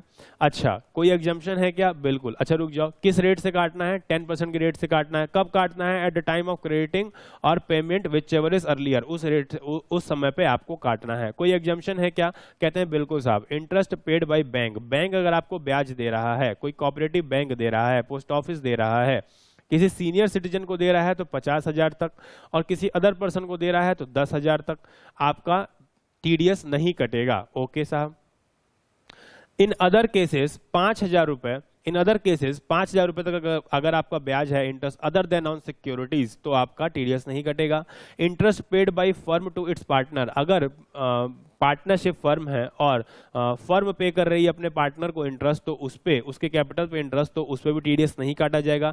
Interest paid by cooperative society to its member, एक कोऑपरेटिव सोसाइटी अपने मेंबर्स को पेमेंट कर रही है तो टीडीएस नहीं काटा जाएगा। Interest on saving account, saving bank account में आपका कितना भी ब्याज बने, लाख रुपए का ब्याज बन जाए तो भी टीडीएस नहीं काटा जाएगा। सर ऊपर ही जो बैंक और ये सब लिखा गया था 50,000 10,000, ये क्या? ये एफडी के रेफरेंस में लिखा हुआ है। अगर आपने एफडी कराया है, आरडी कराया है, एफडी आरडी कराया है, तो उस केस में अगर आपका ब्याज सीनियर सिटीजन के केस में 50,000 से ऊपर है तो टीडीएस कटेगा, 50,000 तक है तो टीडीएस नहीं कटेगा। अदर केस में 10,000 रुपये तक है तो टीडीएस नहीं कटेगा, और 10,000 से ऊपर है तो टीडीएस आपका काटा जाएगा। एफडी ओफडी के संबंध में बात हो रही है। अच्छा, सेविंग बैंक अकाउंट में लाखों रुपए का ब्याज मिले तो भी आपका टीडीएस नहीं कटना है। बात समझ में आती है क्या? जी सर, बात समझ में आती है। Interest paid to any bank, LIC, UTI, any other insurer, किसी इंश्योरेंस कंपनी को आप पे कर रहे हो, LIC को पे कर रहे हो, और या फिर UTI, unit trust of India, इसको पे कर रहे हो, किसी अदर बैंक को पे कर रहे हो, तो फिर वहां पर आपका टीडीएस नहीं काटा जाएगा। बैंक ही किसी दूसरे बैंक को पे कर रही है ब्याज व्याज, तो फिर वहां पर टीडीएस नहीं काटा जाएगा। अच्छा साहब, अब ये जो लिमिट है 10,000 50,000 जो बैंक वाली है, तो उसको कैसे देखा जाए? उसको कैसे देखा जाए? कहते हैं बैंक विद CBS। CBS मतलब कोर बैंकिंग सोल्यूशन। CBS मतलब सारे बैंक इंटीग्रेटेड हैं आपस में, ठीक है। तो CBS अगर देखा जाए तो लिमिट ऑफ 10,000 पर बैंक है, नॉट पर ब्रांच। ऐसा नहीं कि आप 10 ब्रांच में अकाउंट खुला लो ना, कहते हैं पर बैंक। एक यूनियन बैंक में खोल लो, एक केनरा बैंक में खोल लो, एक पंजाब नेशनल बैंक में खोल लो, एक पंजाब सिंध में खोल लो, एक आंध्रा बैंक में खोल लो, एक यूको बैंक में खोल लो, सर बहुत सारे बैंक है, एक इलाहाबाद बैंक में खोल लो, एक SBI में खोल लो, एक PNB में खोल लो। तो इस तरह से आप एक बैंक में जितने भी ब्रांचेज हैं उन सबको टोटल करके देखा जाएगा कि 10,000 50,000 से ज्यादा अगर आपका ब्याज है तो टीडीएस कटेगा, 10,000 50,000 तक है तो टीडीएस नहीं कटेगा, ठीक है। तो पर बैंक देखा जाएगा, नॉट की पर ब्रांच। अच्छा, सारे बैंकों को जोड़ के देखेंगे क्या सर? PNB, SBI सबको नहीं, सारे बैंकों को जोड़ के नहीं देखेंगे, एक बैंक की सारी ब्रांचेस को जोड़ के देखेंगे, एक बैंक की सारी ब्रांचेस को जोड़ के देखा जाएगा। अच्छा, interest paid by post office on किसान विकास पत्र, उस पर टीडीएस नहीं कटेगा। इंदिरा विकास पत्र, उस पर टीडीएस नहीं कटेगा। नेशनल सेविंग सर्टिफिकेट, उस पर टीडीएस नहीं कटेगा। पोस्ट ऑफिस मंथली अकाउंट जो होता है आपका, यानी RD टाइप का होता है, मंथली आपको पैसा जमा करना होता है, उस पर नहीं कटेगा। रिकरिंग डिपॉजिट पोस्ट ऑफिस का जो है उस पर आपको कोई भी ब्याज हो उस पर टीडीएस आपका नहीं कटेगा। ओके साहब, उस पर टीडीएस नहीं कटेगा। अच्छा, कोई रिमार्क है क्या? आंसर इज नो, उस पर कोई रिमार्क नहीं है। आपने एक चीज देखा? हाँ, क्या? आपका होमवर्क बढ़ते जा रहा है, आपको बहुत याद करना है। जी साहब, section 194B, winning from lottery card games, ठीक है। लॉटरी से अगर आपने जीता है तो मैंने बताया आपको कि सबसे हार्श प्रोविजन यहीं पे होता है। कौन पेमेंट कर रहा है? कोई भी पर्सन। किसको पेमेंट कर रहा है? किसी भी पर्सन को। कोई पर्सन कर रहा है, किसी को भी कर रहा है, तो आपका टीडीएस काटा जाएगा। At the time of payment काटा जाएगा, 30% प्लस सेस सब जोड़ जाड़ के इकट्ठा काट लिया जाएगा। अच्छा, कहते हैं इफ पेमेंट अप टू 10,000 रुपए तक है पर विनिंग, तो फिर टीडीएस आपका नहीं काटा जाएगा। अगर 10,000 रुपए तक आपने विनिंग की है, जीता है, तो फिर आपका टीडीएस नहीं कटेगा, अदरवाइज आपका टीडीएस कटेगा। कोई रिमार्क है क्या? कहते हैं where the winning is in kind. अगर मान लो कि आपको कार मिल गई, आपने कोई गेम खेला, चाहे लकी ड्रॉ निकला, उसमें टीवी जीत लिया आपने, कार जीत लिया, washing machine, mixer, juicer, grinder, कुछ भी मिला, तो जैसे मैं बताऊं व्हील स्मार्ट श्रीमती एक समय आया करता था, या फिर जो भी है, आपको कार मिल गई, सीधी सी बात, आपको कार मिल गई, विनिंग हुई, आपकी कार मिल गई, तो क्या करेंगे? कार का टीडीएस कैसे काटेंगे? मान लीजिए 10 लाख की कार है, क्या काटेंगे उसका? क्या उसके चक्के खोल के रख लेंगे? नहीं साहब, उसके चक्के खोल के नहीं रखेंगे। हम क्या करेंगे? कार की वैल्यू निकाल लेंगे, उस पर टीडीएस जो कटना है वो कैलकुलेट कर लेंगे, और उतना पैसा पार्टी से, जो पर्सन जीता है उतना पैसा उससे रख लेंगे, फिर कार रिलीज करेंगे और ये पैसा गवर्नमेंट को उसके पैन पे जमा करा देंगे, ठीक है। Where the winning is in kind, अगर इन काइंड है, then the payer shall before releasing the winning, वो कार को रिलीज ही नहीं करेगा, कार आपको देगा ही नहीं जब तक कि आप tax in respect of whole winning आप जमा ना करा दो, या तो आप खुद ही गवर्नमेंट को जमा करा दो, या फिर आप उस पर्सन को दे दो और वो आपके बिहाफ पे जमा करा दे, ठीक है ना। तब तक आपको हम पेमेंट रिलीज नहीं करेंगे। Section 194BB, winning from horse race, घोड़े की दौड़ हुई, उसमें आपने दाव लगाया और आप जीते, तो कौन पर्सन काटेगा? Any person. किसका काटेगा? जो भी जीतेगा उसका काटेगा। कोई एग्जम्पशन? वही 10,000 वाली, 10,000 तक कोई टीडीएस नहीं। कब काटेगा? At the time of payment. कितना काटेगा? 30% प्लस सेस। और इसके अलावा वो सेम चीज है कि विनिंग अगर इन काइंड में है तो पहले आप इंश्योर कर लो कि उतना टैक्स असेसी खुद जमा करा दे, या फिर हमें दे दे, हम उसके बिहाफ पे जमा करा देंगे 30% प्लस सेस के हिसाब से। ओके साहब, अब आता है important section 194C, contract. Payment की गई है किसी कॉन्ट्रैक्ट के तहत, एक कॉन्ट्रैक्ट हुआ है किसके, दो पर्सन के बीच में कॉन्ट्रैक्ट हुआ। अच्छा, उस कॉन्ट्रैक्ट के तहत कोई पेमेंट की गई है तो कौन टीडीएस काटेगा, कहते हैं एनी पर्सन, वही अदर देन इंडिविजुअल एचयूएफ, उन पर्सन, कोई भी पर्सन हो वो काटेगा। लेकिन इंडिविजुअल एचयूएफ जिन्हें टैक्स ऑडिट नहीं करानी है, जिनकी टर्नओवर आपकी 1 करोड़ से कम है, वो टीडीएस नहीं काटेंगे, उनको छोड़ देंगे। छोटे व्यापारियों को छोड़ दिया कि साहब आपको पचड़े में क्या फंसा है, टीडीएस रिटर्न झंझट है, ठीक है, तो वो सब चीजें किसका काटेंगे, एनी रेजिडेंट पर्सन का, कोई भी रेजिडेंट पर्सन का। फिर क्या कहते हैं, कब काट देंगे, at the time of credit और payment whichever is earlier, तब काटना है। किस रेट से काटना है, अगर पेमेंट किसी इंडिविजुअल या एचयूएफ को की जा रही है तो 1% से, और इसके अलावा किसी अदर पर्सन को की जा रही है, कंपनी को, फर्म को, तो फिर 2% के रेट से आपको टीडीएस काटना है।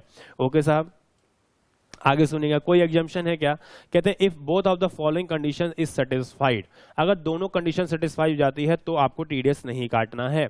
सर क्या कंडीशन है, कहते हैं एनी सिंगल पेमेंट, एक सिंगल पेमेंट 30,000 से ज्यादा ना हो, 30,000 से ज्यादा ना हो, कोई भी सिंगल पेमेंट 30,000 से ज्यादा ना हो, और पूरे साल का एग्रीगेट पेमेंट जो है, पूरे साल का एग्रीगेट पेमेंट जो है वो 75,000 से ज्यादा ना हो, तो फिर आपको टीडीएस नहीं काटना। और अगर ये दोनों कंडीशन सेटिस्फाई होती है तो कोई भी पेमेंट 30,000 से ज्यादा ना हो, और पूरे साल में जितनी टुकड़े टुकड़े में अगर पेमेंट होनी है, कोई पेमेंट 30,000 से ज्यादा नहीं है, लेकिन टोटल करने में अगर वो 75 से ज्यादा है तो टीडीएस कटेगा। अच्छा, तो यानी कोई भी इंडिविजुअल पेमेंट 30 से ज्यादा ना हो, और साल का टोटल एग्रीगेट 75,000 से ज्यादा ना हो तो टीडीएस नहीं कटेगा। ये उसी तरीके का है जैसे हमें हर सब्जेक्ट में 40 से कम नहीं चाहिए और टोटल 50 से कम नहीं चाहिए, उसी तरह का यहाँ पे कंडीशन लगाई गई है, ठीक है। No individual HUF shall deduct TDS on any payment if such sum is paid exclusively for personal purpose, ठीक है।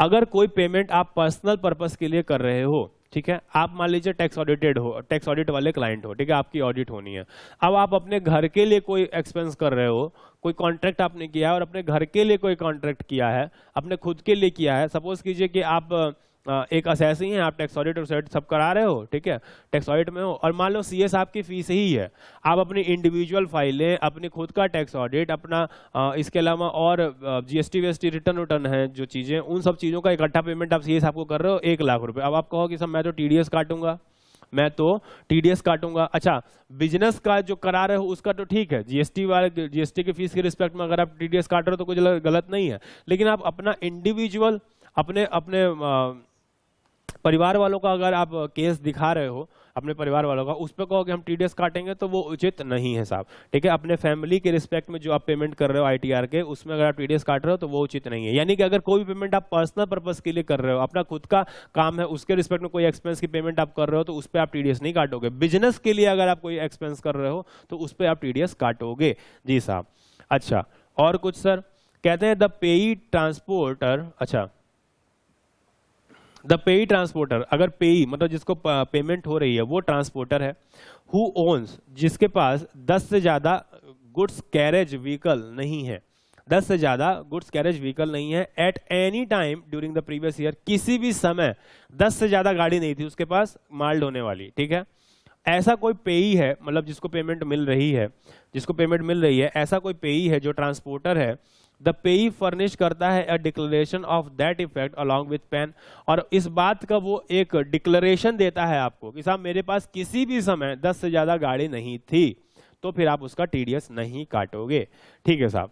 इसके अलावा manufacturing of a product as per the specification of customer by using raw material supplied from a person other than such customer, अगर manufacturing की जा रही है किसी प्रोडक्ट की, किसके हिसाब से, कस्टमर के स्पेसिफिकेशन के हिसाब से, और उस स्पेसिफिकेशन को पूरा करने के लिए जो रॉ मटेरियल यूज किया जा रहा है वो रॉ मटेरियल वो पर्सन, वो कस्टमर खुद सप्लाई नहीं कर रहा, ठीक है, वो पर्सन खुद सप्लाई नहीं कर रहा, उसके बिहाफ पे कोई अदर पर्सन सप्लाई कर रहा है, तो उस केस में अगर जो ज्यादा हो जाती है अगर वैल्यू 75,000 से भी या 30,000 से भी, तो भी आप टीडीएस नहीं काटोगे। यानी आप मैन्युफैक्चरिंग कर रहे हो किसी प्रोडक्ट का जिसको बनाया जाना है कस्टमर के स्पेसिफिकेशन के हिसाब से, और जिसके लिए रॉ मटेरियल कस्टमर ने नहीं किसी थर्ड पर्सन ने प्रोवाइड किया है, ठीक है, तो उस केस में आपका टीडीएस नहीं काटा जाएगा।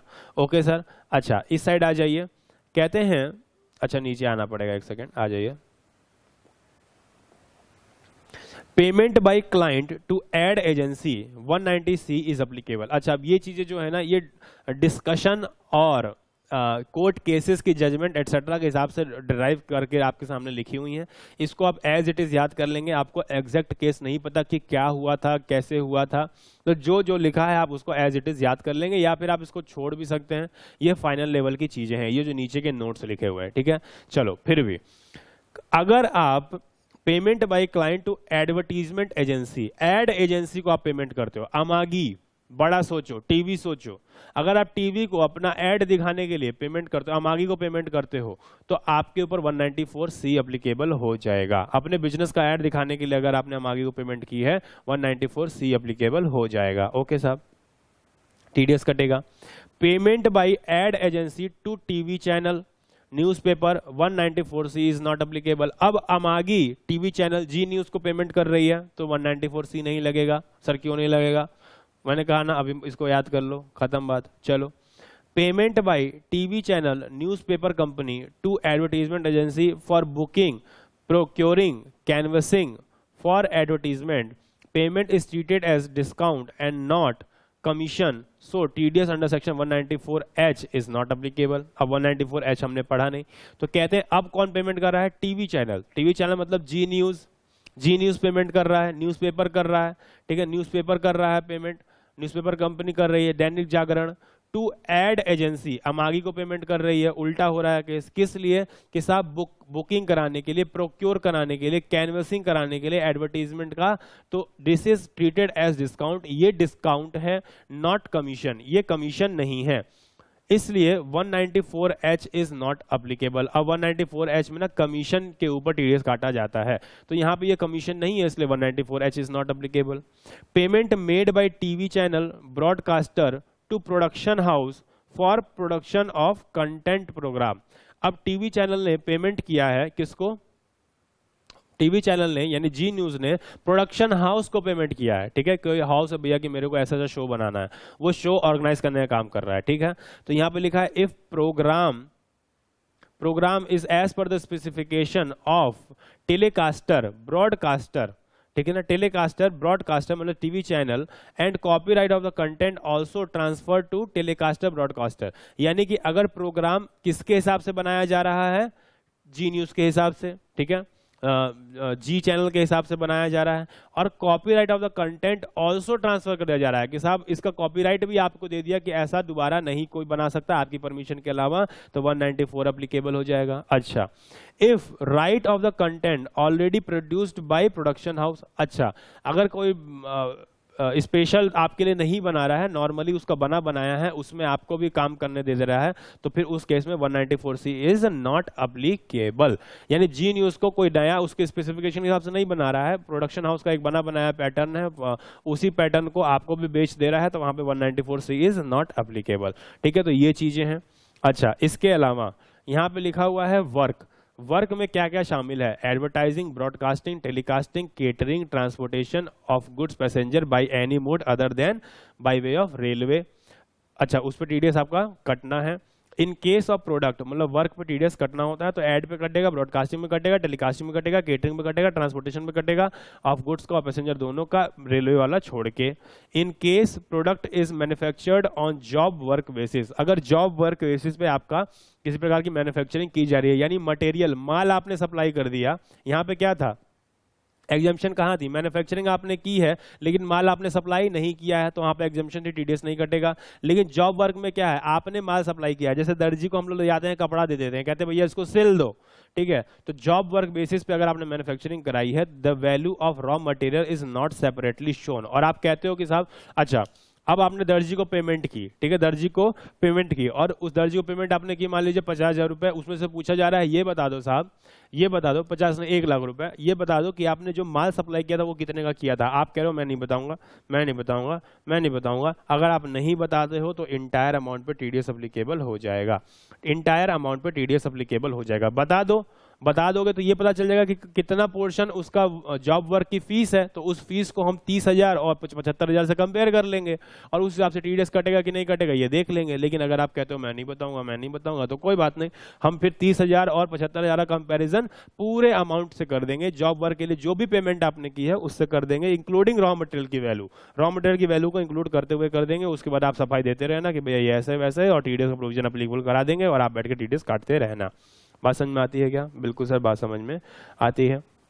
बस ये सर ब्रॉडकास्टर का थोड़ा दिक्कत किया, चलो कोई बात नहीं, उसको याद करना है, ठीक है ना। सीए फाइनल लेवल की चीज है, कुछ तो छोड़ दो फाइनल के लिए। जी साहब, कुछ छोड़ देते हैं।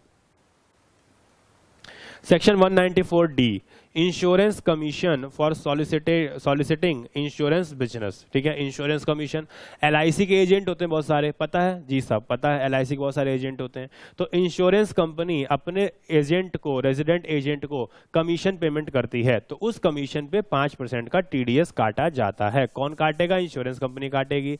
कब काटेगी? At the time of credit और payment whichever is earlier, उसके हिसाब से काटेगी। लेकिन अगर कमीशन आपका 15,000 रुपए से ज्यादा नहीं है तो फिर टीडीएस नहीं कटेगा। साल में, पूरे साल में 15,000 से ज्यादा नहीं है तो फिर टीडीएस आपका नहीं काटा जाएगा। अच्छा, कोई रिमार्क है क्या सर? नो सर, कोई रिमार्क नहीं है। 194DA, maturity proceed of LIC policy other than those exempted under section 1010D। अच्छा, एलआईसी अगर आप कराते हो तो एलआईसी की जो मैच्योरिटी प्रोसीड होती है वो जनरली एग्जेम्प्ट होती है अंडर सेक्शन 1010D। लेकिन अगर कोई पॉलिसी ऐसी है जिसकी मैच्योरिटी प्रोसीड एग्जेम्प्ट नहीं है, ठीक है, तो लाइफ इंश्योरेंस कंपनी आपको पेमेंट कर रही है मैच्योरिटी प्रोसीड का, किसको कर रही है? एनी रेजिडेंट पर्सन को कर रही है। तो at the time of payment वो टीडीएस काटेगी। कितना काटेगी? एट द रेट ऑफ 1% काटेगी। कोई रिमार्क अप्लीकेबल नहीं है। लेकिन अगर जो मैच्योरिटी प्रोसीड है वो 1,00,000 रुपए से ज्यादा नहीं है एक फाइनेंशियल ईयर में, तो कोई टीडीएस आपका नहीं काटा जाएगा। Section 194E, income referred under section 115BBA, ठीक है। 115BBA, एनी पर्सन, अच्छा किस प्रकार का है वो लिखा हुआ है सेक्शन 115BBA में, क्या क्या सी कौन कौन सी इनकम आती है। कौन पेमेंट कर रहा है? एनी पर्सन पेमेंट कर रही है। किसको कर रही है? नॉन रेजिडेंट स्पोर्ट्स पर्सन को, एंटरटेनर को, नॉन रेजिडेंट स्पोर्ट्स एसोसिएशन को। अच्छा सुनो मेरी बात, नॉन रेजिडेंट स्पोर्ट्स मैन को, यानी कि इसमें कौन आ जाएगा? मान लीजिए एडम गिलक्रिस्ट की बात कर लेते हैं जो ऑस्ट्रेलिया का खिलाड़ी था, एडम गिलक्रिस्ट की बात कर लेते हैं, रिकी पॉन्टिंग की बात कर लेते हैं, वो यहाँ का खिलाड़ी नहीं, ऑस्ट्रेलिया खिलाड़ी है और नॉन रेजिडेंट है और स्पोर्ट्समैन है, ठीक है साहब। इंटरटेनर की बात कर लो, जस्टिन बीबर नॉन रेजिडेंट है और इंटरटेनर है, आया था भारत में, ठीक है, तो जस्टिन बीबर की बात कर ली हमने। अच्छा, इसके अलावा नॉन रेजिडेंट स्पोर्ट्स एसोसिएशन, ठीक है ना, स्पोर्ट्स, अच्छा हमारे यहाँ का स्पोर्ट्स एसोसिएशन क्या है इंडिया का? BCCI, अच्छा ICC, ठीक है ना। तो ये जो है आपका ये नॉन रेजिडेंट स्पोर्ट्स एसोसिएशन है, नॉन रेजिडेंट स्पोर्ट्स एसोसिएशन है। या फिर जैसे BCCI है वैसे ऑस्ट्रेलिया का भी कोई होगा क्रिकेट क्लब, है ना, कोई क्रिकेट क्लब होगा, ऑस्ट्रेलिया का भी, पाकिस्तान का भी होगा, ऐसे करके बाकी देशों के भी क्रिकेट एसोसिएशन होंगे, तो वो सब नॉन रेजिडेंट स्पोर्ट्स एसोसिएशन है, ठीक है। तो उनके रिस्पेक्ट में क्या बात है, उनके रिस्पेक्ट में क्या चीजें हैं वो देखिएगा। उनको अगर कोई पेमेंट की जानी है तो 20% प्लस सेस जोड़ के आपको टीडीएस काटना है at the time of credit और payment whichever is earlier. कोई एग्जम्पशन है क्या? कहते हैं कोई एग्जम्पशन नहीं है। अच्छा सर, सेक्शन 115BBA में कौन कौन सी पेमेंट है? पेमेंट की जा रही है किसी नॉन रेजिडेंट स्पोर्ट्समैन को, एंटरटेनर को, जस्टिन बीबर को, या फिर इंटरनेशनल स्पोर्ट्स एसोसिएशन है उसको लेके, सॉरी इंटरनेशनल नहीं, किसी नॉन रेजिडेंट स्पोर्ट्स एसोसिएशन को लेके। किस लिए? For participating in any games in India, कि भैया आप आइए हमारे यहाँ किसी गेम में पार्टिसिपेट कीजिए। अब क्या होता है ना, देखो जब BCCI बुलाती है कि साहब ICC को कि आइए हमारे यहाँ गेम में पार्टिसिपेट कीजिए, या फिर ICC छोड़ दो, ऑस्ट्रेलिया क्रिकेट क्लब मान लो ACC को बुलाती है, ऑस्ट्रेलिया क्रिकेट क्लब को मान लो कि ACC को बुलाती है गेम में पार्टिसिपेट करने के लिए, तो अब ऑस्ट्रेलिया वाले जीते चाहे ना जीते, पार्टिसिपेट करने के लिए एक पार्टिसिपेटिंग फीस जरूर जाती है। ऑस्ट्रेलिया क्रिकेट क्लब को एक क्या जाएगा? पार्टिसिपेटिंग फीस जाएगा। उस फीस पे आपका 20% प्लस सेस के हिसाब से टीडीएस काट लिया जाएगा। अच्छा, इसके अलावा एडवर्टीजमेंट के लिए, अब मैं आपको बताऊं, अभी बड़ा एडवर्टीजमेंट करना है, ये जो कौन है, मैं क्रिकेट ज़्यादा नहीं देखता, क्रिस गेल है, ठीक है, और बाकी जो हैं वहाँ के, ठीक है, वो अगर इंडिया में एडवर्टीजमेंट कर रहे हैं, ठीक है ना, एक प्रयास का पाइप आ रहा है उसका वो ऐड कर रहे हैं, पता तुम्हें, प्रयास के पाइप आ रहे हैं, उस प्रयास पाइप का एडवर्टीजमेंट कर रहे हैं, और भी मतलब फॉरेनर है वो, और नॉन रेजिडेंट स्पोर्ट्समैन है वो, इंडिया में अगर एडवर्टीजमेंट करते हैं तो जो भी कंपनी उनको एडवर्टीजमेंट के लिए पेमेंट कर रही है वो उस पर टीडीएस काटेगी at the rate of 20% plus cess, इतना टीडीएस काटेगी। अच्छा, इसके अलावा contribution of any article in newspaper, किसी न्यूज़पेपर में अगर एडम गिलक्रिस्ट ने या फिर आपका ये कौन है वो क्रिस गेल, इसने कुछ लिखा, कंट्रीब्यूशन किया, न्यूज़पेपर में कोई आर्टिकल लिखा, उसके लिए अगर न्यूज़पेपर ने कोई पेमेंट की तो वो पेमेंट पे आपका 20% प्लस सेस के हिसाब से टीडीएस काटा जाएगा। या फिर कोई परफॉर्मेंस किया गया इंडिया में, किसने किया था, जस्टिन बीबर अभी आया था और उसने परफॉर्मेंस की थी इंडिया में, तो उस इंडिया में परफॉर्मेंस के लिए अगर किसी प्रकार का पेमेंट उस जस्टिन बीबर को किया जाना है तो फिर उस पर टीडीएस काटा जाएगा 20% प्लस सेस जोड़कर। अच्छा साहब आगे देखिएगा, सेक्शन 194 क्या कहते हैं, section 194 any amount for national saving scheme account, any amount from national saving scheme account, ठीक है, एनएसएस से अगर आपको कोई पेमेंट आ रही है, कौन कर रहा है, कोई भी पर्सन कर रहा है, किसको कर रहा है, किसी पर्सन को पेमेंट कर रहा है, तो 10% के रेट से eight the time of payment आपका टीडीएस काटा जाएगा, कोई रिमार्क अप्लीकेबल नहीं है। सर कोई एग्जम्पशन है क्या, कहते हैं हाँ, अगर पेमेंट उसके लीगल हायर को आ रही है एसएससी के तो फिर वहां टीडीएस नहीं काटा जाएगा, और इसके अलावा अगर पेमेंट एक फाइनेंशियल ईयर में 2500 से ज्यादा नहीं है तो भी टीडीएस आपका नहीं काटा जाएगा। ओके साहब, section 194G commission on sale of lottery ticket, commission on sale of lottery ticket, अब क्या होता है, स्टेट गवर्नमेंट लॉटरी ऑर्गेनाइज करती है, ठीक है, कई स्टेट में गुनाह है, कई स्टेटों में वैलिड है, जैसे मान लीजिए कि सपोज कीजिए कि पंजाब गवर्नमेंट लॉटरी ऑर्गेनाइज कर रही है, तो पंजाब गवर्नमेंट क्या वहां के मुख्यमंत्री खुद ही बैठ जाएंगे रेडी लगा के टिकट बेचेंगे, नहीं साहब, वो एक एजेंसी को अपॉइंट कर देती है कि भैया तुम टिकट बेचो, तुम पैसा कलेक्ट करो, तुम प्राइस बांटो, तुम डिक्लेयर करो कौन जीतेगा नहीं जीतेगा, तो वो सब चीजें एक एजेंसी बैठा देते हैं। अच्छा, उस एजेंसी को क्या मिलेगा ये काम करने के बदले, उसको मिलेगा कमीशन। तो कौन पेमेंट करेगा, कमीशन का पेमेंट कौन करेगा, स्टेट गवर्नमेंट करेगी, किसको करेगी, लॉटरी टिकट डिस्ट्रीब्यूटर या फिर एजेंसी को, वो जो कमीशन एजेंसी मतलब लॉटरी टिकट बेचने वाली एजेंसी है उसको करेगी, तो 5% के रेट से उसके पेमेंट पे टीडीएस काट लेगी at the time of credit और payment whichever is earlier. Punjab government 5% के रेट से टीडीएस काट लेगी। अच्छा, अगर कमीशन 15,000 से ज्यादा नहीं है तो टीडीएस नहीं कटेगा, कोई रिमार्क अप्लीकेबल नहीं है। सेक्शन 194H कमीशन या ब्रोकरेज, कमीशन या ब्रोकरेज अगर है तो टीडीएस काटा जाएगा। कहते हैं any person other than individual HUF जिसका turnover specified limit under section 44AB, यानी वो इंडिविजुअल एचयूएफ छोड़ दीजिए जो टैक्स ऑडिट के लिए लायबल नहीं है, इसके अलावा कोई भी पर्सन अगर पेमेंट करता है कमीशन या ब्रोकरेज की तो वो टीडीएस काटेगा। किस पर्सन को पेमेंट की जा रही है, किसी भी रेजिडेंट पर्सन को पेमेंट की जाए तो टीडीएस कटेगा एट द रेट ऑफ 5%, 5% के रेट से टीडीएस कटेगा eight the time of crediting और पेमेंट विच वाज अर्लियर, उस पर टीडीएस कटेगा। लेकिन अगर आपका कमीशन ब्रोकरेज 15,000 से ज्यादा नहीं है एक फाइनेंशियल ईयर में तो टीडीएस नहीं काटा जाएगा। अच्छा सर, इसके अलावा no TDS if commission brokerage is related to security like commission to underwriter, brokerage on public issue, brokerage on stock exchange transaction, यानी सिक्योरिटी से रिलेशन में अगर कोई कमीशन पेड है तो उस पर टीडीएस नहीं कटेगा। फॉर एग्जांपल अंडरराइटर के कमीशन पे टीडीएस नहीं कटेगा। अच्छा, इसके अलावा ब्रोकरेज पब्लिक इशू में ब्रोकरेज अगर पेमेंट होती है तो उस पर टीडीएस नहीं कटेगा। स्टॉक एक्सचेंज में ब्रोकरेज पेमेंट होती है ट्रांजैक्शन पे, यानी कि जो आप समझ रहे हो बात, अगर आप ट्रेडिंग कर रहे हो तो ट्रेडिंग में आपका जो ब्रोकर है, जहां पे आपने डीमैट अकाउंट खुलवा रखा है वो आपका ब्रोकर है, इंडिया बुल्स, शेयर खान, ठीक है, एडलवाइस, कोटक का भी आता है, एसबीआई का भी डीमैट अकाउंट है, ठीक है, सबके डीमैट अकाउंट ऑफर होते हैं, तो वो क्या है, वो ब्रोकर है। तो उन ब्रोकर को अगर आप पेमेंट करते हो, किसी प्रकार का ब्रोकरेज पेमेंट करते हो तो उस ब्रोकरेज पे आप टीडीएस नहीं काटोगे, ठीक है, इनका टीडीएस नहीं काटा जाएगा। अच्छा, अंडरराइटर का भी टीडीएस नहीं काटा जाएगा। Section 194I rent on land और बिल्डिंग, प्लांट और मशीनरी, फर्नीचर एंड फिक्सचर, सुनिएगा, कौन करेगा, वही हर एक पर्सन टीडीएस काटेगा अदर देन इंडिविजुअल और एचयूएफ, उन इंडिविजुअल और एचयूएफ को छोड़ दीजिए जिनको टैक्स ऑडिट कंपलसरी नहीं है, उनको छोड़ के कोई भी पर्सन का पेमेंट करता है किस चीज का, रेंट का लैंड और बिल्डिंग पे, प्लांट और मशीनरी पे, फर्नीचर और फिक्सचर पे, किसको, किसी भी रेजिडेंट पर्सन को तो टीडीएस काटेगा। Plant and machinery for example generator, for example generator आपने किराए पर लिया तो उस पर रेंट आप पे कर रहे हो तो 2% कटेगा, ठीक है। लैंड और बिल्डिंग अगर आपने किराए पर लिया है, जैसे बैंक की बात कर लो तो बैंक जनरेटर भी किराए पे लेती है, 2% का उस पर प्लांट एंड मशीनरी है, 2% का टीडीएस कटेगा। वो जो प्रेमाइसिस होता है उस प्रेमाइसिस को भी किराए पे लेती है तो वो लैंड और बिल्डिंग इमूवेबल प्रॉपर्टी, वहां पे 10% के रेट से टीडीएस कटेगा। और फर्नीचर और फिक्सचर वो तो किराए पे नहीं लेती खैर, लेकिन अगर वो लेती है तो उस पर 10% का रेट से टीडीएस काटा जाएगा। ओके साहब, कहते हैं कब टीडीएस नहीं काटा जाएगा, कहते हैं अगर रेंट एक साल में 1,80,000 से ज्यादा नहीं है तो टीडीएस नहीं काटा जाएगा। If property is owned by more than one owner, अगर एक से ज्यादा लोग ओन करते हैं किसी प्रॉपर्टी को तो फिर ये 180 की लिमिट कैसे देखी जाएगी, ये 180 की लिमिट ईच को ओनर के रिस्पेक्ट में देखी जाएगी। ओके साहब, यानी ईच को ओनर के रिस्पेक्ट में देखी जाएगी, यानी कि 2 अगर हैं तो 360 लिमिट हो जाएगी, 3 अगर हैं तो फिर 540 लिमिट हो जाएगी। अगला, advance rent non refundable deposit liable for TDS. Advance rent, अगर आपने पहले ही एडवांस में रेंट दे दिया तो at the time of payment और क्रेडिट विच वाज अर्लियर, अगर एडवांस में दे दिया तब भी तो टीडीएस लगेगा साहब।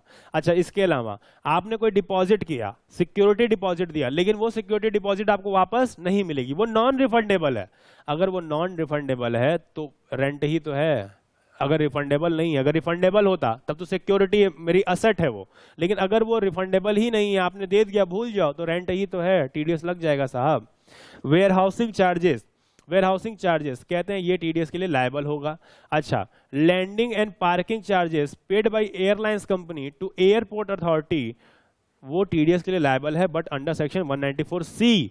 194C जो एयरलाइंस है, एयरलाइंस उतरती है तो एयरपोर्ट अथॉरिटी को उस पर रेंट देती है, तो रेंट जो है वो आपका 194C कॉन्ट्रैक्ट वाले में टैक्सेबल होगा, वहां पे टीडीएस कटेगा। अच्छा, उसका टीडीएस 194I में नहीं कटेगा। अच्छा, इसके अलावा no TDS shall be deducted on municipal taxes included in rent. Municipal taxes included in rent, अगर आपसे रेंट के साथ साथ म्युनिसिपल टैक्सेस लिया जा रहा है तो टीडीएस किस पे कटेगा, सिर्फ रेंट पे कटेगा, म्युनिसिपल टैक्स नहीं कटेगा। यानी आप रेंट में से म्युनिसिपल टैक्स घटा लोगे, उसके बाद जो वैल्यू बचेगी उस पे आप टीडीएस काटोगे। ओके सर, आगे section 194I, transfer of any immovable property other than rural agricultural land. Rural agricultural land ये तो कैपिटल असेट ही नहीं है, इसको तो इनकम टैक्स छूता ही नहीं है। इसके अलावा अगर कोई आपने इमूवेबल प्रॉपर्टी, चाहे लैंड चाहे बिल्डिंग चाहे बोथ, अगर आपने बेची है, ठीक है, बेची है, ट्रांसफर की है, तो फिर उस केस में टीडीएस काटा जाएगा। टीडीएस काटा जाएगा किस रेट से, एट द रेट ऑफ 1% काटा जाएगा, at the time of credit और पेमेंट विच वाज अर्लियर के हिसाब से काटा जाएगा। कौन काटेगा, हर एक पर्सन काटेगा। किसका काटेगा, हर एक रेजिडेंट पर्सन का काटेगा।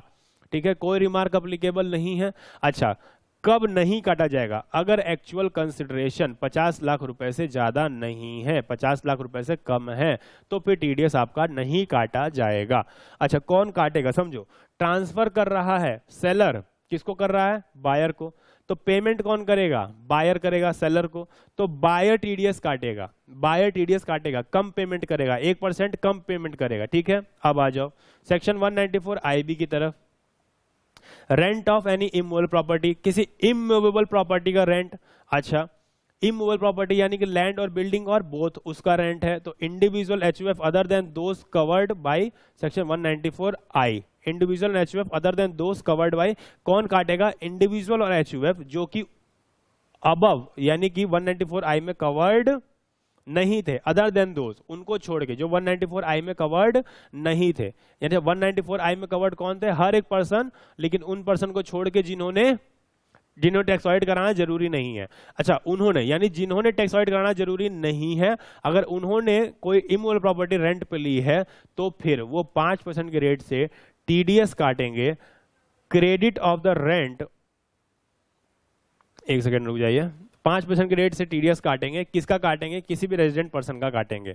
अच्छा, कब काटेंगे, अगर रेंट अप टू 50,000 रुपए है पर मंथ और पार्ट ऑफ द मंथ तो फिर टीडीएस नहीं कटेगा, लेकिन अगर 50,000 रुपए से ज्यादा रेंट है मूल प्रॉपर्टी का तो फिर टीडीएस कटेगा एट द रेट ऑफ 5%। ठीक है, अब क्या कहते हैं, कब काटेंगे, credit of the rent for the last month of the previous year और last month of the tenancy as the case में बी, और payment whichever is earlier, यानी क्रेडिट और payment whichever is earlier. कुल मिला के बात यह है, क्रेडिट और payment whichever is earlier, उसके बेसिस पर काटेंगे। अच्छा, deductor is not required to obtain 10, अब आपको 10 लेने की जरूरत नहीं है। अच्छा, 10 आपको यहां भी लेने की जरूरत नहीं है, ठीक है, 10 आपको यहां भी लेने की जरूरत नहीं है। एक सेपरेट स्पेशल फॉर्म आता है, उसी को आपको भरना है, पेन से वो जाता है, वो पेन से ही भरा जाएगा, ठीक है, उसके लिए 10 लेने की जरूरत नहीं है, आपको पेन से चला जाएगा वो, ठीक है। सुनिएगा, deduction shall not exceed rent for the last month of the previous year और last month of the tenancy as the case may be, ठीक है। तो वही सारी बातें हैं, सिंपल सिंपल हैं, आसान है, देख लीजिएगा, बहुत आसान है, रट्टा मारना है आपको हर चीज का, ठीक है जी सर, रट्टा तो हमें मारना है। आगे आइए, section 194 IC, payment under joint development agreement. Joint development agreement जी साहब, एनी पर्सन, कौन पेमेंट करेगा, कोई भी पर्सन। किसको कर रहा है, किसी भी रेजिडेंट पर्सन को, तो क्या कोई एग्जम्पशन है, नहीं। कब काटेगा, क्रेडिट और पेमेंट विच इज अर्लियर, किस रेट से, eight the rate of 10%। Section 194 आईए is not applicable. Joint development agreement क्या होता है, ज्वाइंट डेवलपमेंट एग्रीमेंट ये होता है कि साहब आपके पास जमीन है, मैं हूं बिल्डर, मैंने कहा साहब तुम्हारे पास जमीन है, मैं इस जमीन पे एक आलीशान बिल्डिंग बनाऊंगा और उस बिल्डिंग में तुम्हें 4 फ्लैट दे दूंगा और कुछ कैश चाहिए तो कैश भी ले लो। तो वो जो 4 बिल्डिंग दूंगा और कैश दूंगा, उसके जब मैं पेमेंट करूंगा आपको, वो जो 4 बिल्डिंग कैश, उसके बदले में मैं 10% के रेट से आपका टीडीएस काटूंगा, ठीक है। ये होता है ज्वाइंट डेवलपमेंट अग्रीमेंट। अब आते हैं सेक्शन 194 जे कटता है आपका प्रोफेशनल सर्विसेज पे, यानी सीए सीएस की बात अगर कर लें, अगर मैं सीए हूं तो मुझे अगर कोई पेमेंट करेगा तो वो आपका 194 जे में टीडीएस काटेगा। फीस फॉर प्रोफेशनल या टेक्निकल सर्विसेज, टेक्निकल मतलब कोई इंजीनियर है तो वो आपका टेक्निकल में आ जाएगा। रॉयल्टी या non competence fees, non sharing fees. Non competence मतलब मुझसे कंपटीशन मत करो, एक काम करो, मैं टीचिंग कर रहा हूं और मैंने आपको पढ़ाया, आपको मेरे से बराबर या मेरे से ज्यादा ही आ गया, अब आप भी कहते हो मैं भी टीचिंग करूंगा, अब मुझे आपसे लगा डर, मैंने कहा भैया ये लो पेमेंट, अब तुम टीचिंग मत करो, नॉन कॉम्पिटेंस फीस दे दी मैंने, तो उस पे मैं 194 जे में टीडीएस काटूंगा।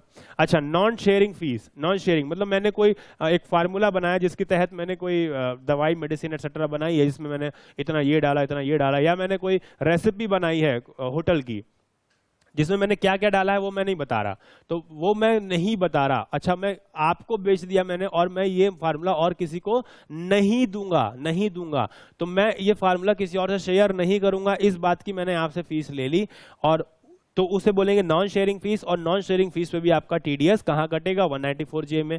अच्छा, इसके अलावा डायरेक्टर्स की जो सिटिंग फीस होती है, मीटिंग अटेंड करने की फीस, वो भी 194 जे में टीडीएस के लिए लायबल होती है। कौन काटेगा, हर एक पर्सन, बट उनको छोड़ के, वो उन इंडिविजुअल एचयूएफ को छोड़ के जो कि टैक्स ऑडिट के लिए लायबल नहीं है।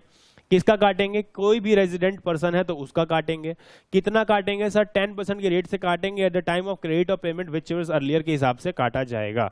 अच्छा साहब, कहते हैं कोई भी इंडिविजुअल एचयूएफ टीडीएस डिडक्ट नहीं करेगा, कोई भी पेमेंट अगर वो पेमेंट कर रहा है एक्सक्लूसिवली फॉर पर्सनल पर्पस, अपने खुद के यूज के लिए कर रहा है, तो उस पर टीडीएस मत काटो भाई, उस पर टीडीएस मत काटो। खुद की रिटर्न आपको भरवानी है, आपका गर्ज है, तो फिर उसके लिए मत काटो। हाँ, आपकी एक कंपनी है, उस कंपनी का रिटर्न भरवा रहे हो, तो वो कंपनी के लिए खर्चा है, वो लीगल फीस जो है कंपनी के लिए खर्चा है, तो उस लीगल फीस पे आप कटवाओगे टैक्स, सॉरी टीडीएस कटवाओगे सीए का। लेकिन आप खुद की रिटर्न भरवा रहे हो तो थोड़ी ना, वो तो पर्सनल नेचर का आपका एक्सपेंस है ना, तो उस पर आप टीडीएस नहीं काटोगे। अच्छा, if aggregate amount of fees for professional और technical service, royalty, non competence fees, non sharing fees, सबको जोड़कर अगर 30,000 इन अ फाइनेंशियल ईयर से ज्यादा है तो टीडीएस कटेगा, अदरवाइज आपका टीडीएस नहीं कटेगा। कहते हैं even if sitting fees is paid only 100 TDS is applicable, लेकिन सिटिंग फीस के साथ ये एप्लीकेबल नहीं है। अब देखो 4 चीजें हैं, प्रोफेशनल एंड टेक्निकल सर्विसेज के लिए fees, royalty, non competence, non sharing fees, और एक है सिटिंग फीस। तो कहते हैं क्या क्या जोड़ लीजिए, प्रोफेशनल टेक्निकल सर्विस जोड़ लीजिए, रॉयल्टी भी जोड़ लीजिए, नॉन कॉम्पिटेंस और नॉन शेयरिंग फीस भी जोड़ लीजिए, इनके लिए 30,000 की लिमिट। अच्छा, और जो आपका सिटिंग फीस है उसके लिए कोई लिमिट नहीं है, कहते हैं 10 रुपये भी पेमेंट करोगे तो टीडीएस के लिए वो लायबल होगा, तो वहां पे आपको सिटिंग फीस पे हर एक अमाउंट पे टीडीएस काटना है। प्रोफेशनल किसे कहते हैं, तो कहते हैं कोई भी जो लीगल वाला है, मेडिकल वाला है, इंजीनियर है, आर्किटेक्चर है, अकाउंटेंसी है, कंसल्टेंसी, इंटीरियर डेकोरेटर है, एडवर्टाइजमेंट एजेंसी है, any other notified professional under section 44AA। यहाँ देखिएगा CS, film artist, authorised representative और आईटी प्रोफेशनल, ये भी आपके प्रोफेशनल में आते हैं। अच्छा, टेक्निकल में recruitment agency services, recruitment agency services, आपने रिक्रूट करने के लिए, बंदे रिक्रूट करने के लिए, एम्प्लॉयज को छटनी उसका मतलब शॉर्ट लिस्ट करने के लिए उनको एक एजेंसी आपने रख ली है, तो वो आपका टेक्निकल में आ जाएगी। Royalty, transfer of any right in respect of right property information in respective of professional uses location including right to use computer software, ये सारी चीजें आपकी रॉयल्टी के अंदर आती हैं। जनरल सी बातें हैं, क्या क्या हैं वो सब चीजें हैं, बस मेनली आप ये जानो professional technical fees, royalty, sitting fees और आपका नॉन शेयरिंग या फिर नॉन कॉम्पिटेंस फीस आपका 194J में टीडीएस के लिए लायबल होता है। अच्छा, अब देखिएगा सेक्शन 194 LA, कंपनसेशन या फिर enhanced compensation on account of compulsory acquisition of immovable property. आपकी प्रॉपर्टी थी जिसको गवर्नमेंट ने कंपल्सरी एक्वायर कर लिया, अब उस पे आपको कंपनसेशन मिल रहा है या इनहेंस्ड कंपनसेशन मिल रहा है, तो गवर्नमेंट आपका टीडीएस काटेगी। किसका काटेगी? जिसका भी कंपल्सरी एक्विजिशन हुआ है उसका काटेगी, 10% के रेट से काटेगी, at the time of payment काटेगी, क्रेडिट के टाइम पे नहीं काटेगी क्योंकि भैया गवर्नमेंट पेमेंट है पता नहीं कब मिले, तो जब पेमेंट करेगी तब काटेगी। अगर कंसिडरेशन आपका 2.5 लाख रुपए तक है तब टीडीएस नहीं काटा जाएगा। अच्छा, और कहते हैं no TDS on compulsory acquisition of rural agricultural land, क्योंकि वो तो कैपिटल असेट ही नहीं है, वो तो कैपिटल असेट ही नहीं है, इसलिए वो उस पर टीडीएस की बात नहीं होगी। Section 195 last section, any sum chargeable to tax in India, any sum chargeable to tax in India, आपने कोई इनकम फॉरेन में कमाई है, ठीक है, और चूंकि आप रेजिडेंट हो इसलिए वो इनकम आपकी इंडिया में टैक्स के लिए लायबल है। तो कहते हैं कोई भी पर्सन अगर आपको पेमेंट कर रहा है, ठीक है, कोई भी पर्सन आपको पेमेंट कर रहा है, या फिर मान लीजिए सपोज कीजिए उल्टा होता है, कोई बाहरी पर्सन है, नॉन रेजिडेंट पर्सन है और उसको आप कोई पेमेंट कर रहे हो, चूंकि ये इनकम इंडिया से जा रही है उस पर्सन को, वो इनकम इंडिया में चार्जेबल टू टैक्स है। तो कहते हैं उस केस में जो पर्सन पेमेंट कर रहा है वो टीडीएस काट लेगा। किस रेट से काटेगा? तो कहते हैं DTA, double taxation avoidance agreement, दो देशों के बीच में DTA, क्योंकि देखो जहां अगर आप अमेरिका में बैठे हो तो अमेरिका में भी टैक्स लग रहा है, अमेरिका गवर्नमेंट आपसे टैक्स लेगी, बिल्कुल साहब, आप वहां की सुविधाओं का यूज करो, आपसे टैक्स नहीं लेगी गवर्नमेंट, बिल्कुल लेगी। अब कहते हैं अगर आपने कोई इनकम इंडिया से कमा ली तो इंडिया वाली गवर्नमेंट भी उस पर टैक्स लेगी, कहेगी क्यों? कहेगी साहब ये इनकम आपने इंडिया से कमाई है इसलिए मुझे पैसा दो। तो आपकी एक इनकम ऐसी, अच्छा यही इनकम चूंकि आप अमेरिका में जब ले जाओगे तो वहां पे भी टैक्स देना पड़ेगा, तो एक ही इनकम पे 2 टैक्स लगेगा, एक इंडिया का और एक अमेरिका का। तो बात ये होती है कि साहब तब तो असेसी के साथ हरासमेंट हो जाएगा, वो बाहर की सर्विस देगा ही नहीं, कहेगा छोड़े मेरे को अमेरिका में ही काम करना है, मुझे इंडिया में काम करना ही नहीं, इंडिया की गवर्नमेंट को भी टैक्स दो और अमेरिका की गवर्नमेंट को भी टैक्स दो, ये क्या बात हुई?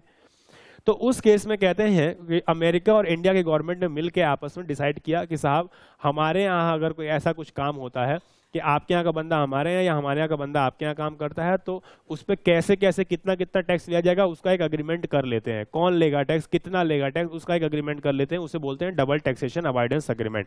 तो कौन सी गवर्नमेंट लेगी, कितना लेगी, दोनों लेंगी तो कितना लेंगी, यानी कुछ रिलैक्सेशन कर दिया जाए हम दोनों मिलके उस पर्सन के लिए। तो बस वही रिलैक्सेशन जो है DTA में लिखा हुआ है। तो आप अगर किसी फॉरेनर को पेमेंट कर रहे हो, किसी फॉरेन कंपनी को या फिर नॉन रेजिडेंट को पेमेंट कर रहे हो, कौन कर रहा है? कोई इंडियन पर्सन कर रहा है, और वो इनकम इंडिया में टैक्स के लिए लायबल है क्योंकि यहां से जनरेट होकर जा रही है, तो फिर उस केस में टीडीएस काटा जाएगा at the time of credit और पेमेंट विच एवर अर्लियर। लेकिन किस रेट से काटा जाएगा? कहते हैं डबल टैक्सेशन अवॉइडेंस एग्रीमेंट में जो रेट लिखा है उससे, या फिर जो रेट इनफोर्स है उससे, ठीक है, मतलब जो भी प्रिवेल करे। अब DTA है तो DTA के हिसाब से, अगर DTA नहीं एप्लीकेबल है, नहीं है, उस देश के साथ हमारा डबल टैक्सेशन अवॉइडेंस एग्रीमेंट नहीं है, जितने देश है ना सबके साथ अलग अलग एग्रीमेंट होगा, अगर उस देश के साथ हमारा डबल टैक्सेशन अवॉइडेंस एग्रीमेंट नहीं है तो फिर उस केस में नेचर ऑफ इनकम देख लो कि नॉर्मली क्या कटता है, उस हिसाब से काट वाट के किनारे करो, ठीक है, उस हिसाब से काट वाट के किनारे। नॉन रेजिडेंट है तो बेसिकली 30% लेके किनारे कर देंगे, ठीक है, तो वो चीज है, कोई एग्जम्पशन एप्लीकेबल नहीं है और कोई रिमार्क भी एप्लीकेबल नहीं है। तो ये तो आपका TDS चार्ट खत्म हुआ, इसको आप याद करेंगे, ठीक है, ये तो आपका TDS वाला चार्ट खत्म हुआ कि साहब कैसे कैसे कितना कितना किस इनकम पे। अभी कुछ और बातें TDS की एप्लीकेबल है, उसको करते हैं एक छोटे से ब्रेक के बाद। Okay sir.